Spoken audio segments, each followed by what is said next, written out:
కాకినాడలో సీఎం వాహన శ్రేణిని భాజపా శ్రేణులు అడ్డుకోవడాన్ని నిరసిస్తూ తెదేపా ఆధ్వర్యంలో విజయవాడ, గుంటూరులో ఆందోళనలు చేపట్టారు.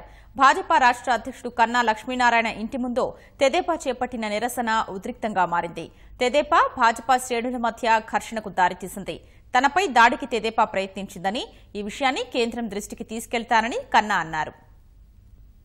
శుక్రవారం కాకినాడలో జన్మభూమి మన ఊరు కార్యక్రమానికి వెళ్తున్న సీఎం కాన్వాయ్ని భాజపా కార్యకర్తలు అడ్డుకోవడం రాజకీయ వేడిని రగిల్చింది.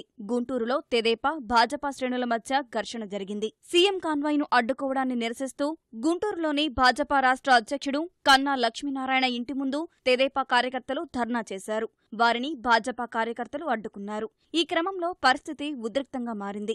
రెండు పార్టీల కార్యకర్తలు బాహాబాహీకి దిగారు. పోలీసులు రెండు వర్గాల వారిని చెదరగొట్టి పరిస్థితిని అదుపులోకి తెచ్చారు.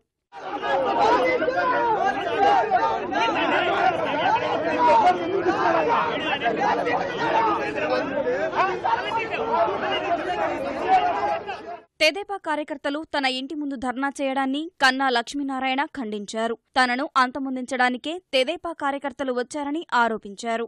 చంద్రబాబు నాయుడు, లోకేష్ డైరెక్షన్ మేరకు తెలుగుదేశం గుండాలు నన్ను చంపడానికి నా ఇంటి మీదకి వచ్చినారు. దీన్ని నేను తీవ్రంగా ఖండిస్తున్నాను.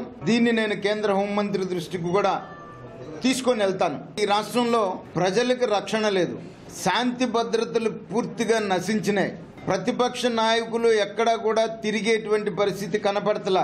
మా జాతీయ అధ్యక్షుల మీద జరిగినటువంటి అటాక్ గాని, పవన్ కళ్యాణ్ ని చంపుతానని చెప్పేసి ఇచ్చినటువంటి బెదిరింపు గాని, జగన్మోహన్ రెడ్డి మీద జరిగినటువంటి కోడికత్తి దాడి గాని, ఇవాళ నా ఇంటి మీద నన్ను చంపడానికి చేసినటువంటి ప్రయత్నం గాని, ఇవన్నీ కూడా ఈ రాష్ట్రంలో శాంతి భద్రతలు దెబ్బతిన్నాయి. భాజపా తీరును నిరసిస్తూ విజయవాడ ధర్నా చౌక్ వద్ద తెలుగు యువత ఆధ్వర్యంలో ధర్నా చేపట్టారు. MP Kesineni Nani, MLA bonda Uma, MLC Buddha Venkanna ఆందోళనలో పాల్గొన్నారు. సీఎం కాన్వాయ్ను భాజపా కార్యకర్తలు అడ్డుకున్న ఘటనకు పార్టీ రాష్ట్ర అధ్యక్షుడు బాధ్యత వహించాలని బుద్ధా వెంకన్న డిమాండ్ చేశారు. చంద్రబాబు నాయుడు గారిని ఆపి ఏదో పెద్ద హీరోయిజంగా ఫోటోలు దిగుదాం అనుకోకండి. ఇక్కడ మీరు కంట్రోల్ చేసుకోవాల్సినటువంటి బాధ్యత బీజేపీ రాష్ట్ర అధ్యక్షుడి మీద ఉంది. ముఖ్యమంత్రి గారు కాన్వాయ్ని అడ్డుకోవడం ఏంటి? ఈ రాష్ట్రానికి కావాల్సినటువంటి నిధుల కోసం ఆయన పోరాటం చేస్తుంటే ఈ రాష్ట్రంలో ఉండి ప్రధానమంత్రి మోచేతి నీళ్లు తాగుతూ ప్రధానమంత్రి డైరెక్షన్లో 4-5 పెయిడ్ వర్కర్లను పెట్టి మీరు ఆపడం తీవ్రంగా ఖండించడమే కాకుండా ఇలాంటి విషయాలు మళ్ళీ పునరావృతం అయితే తప్పకుండా బీజేపీకి నాయకులు తగిన బుద్ధి చెబుతారు. విజయవాడ సింగనగర్లోనూ తెదేపా ఆధ్వర్యంలో ఆందోళన చేపట్టారు. మోదీ దిష్టిబొమ్మను దహనం చేసేందుకు ప్రయత్నించగా పోలీసులు అడ్డుకున్నారు. తెదేపా కార్యకర్తలు, పోలీసులకు మధ్య చిన్నపాటి తోపులాట జరిగింది.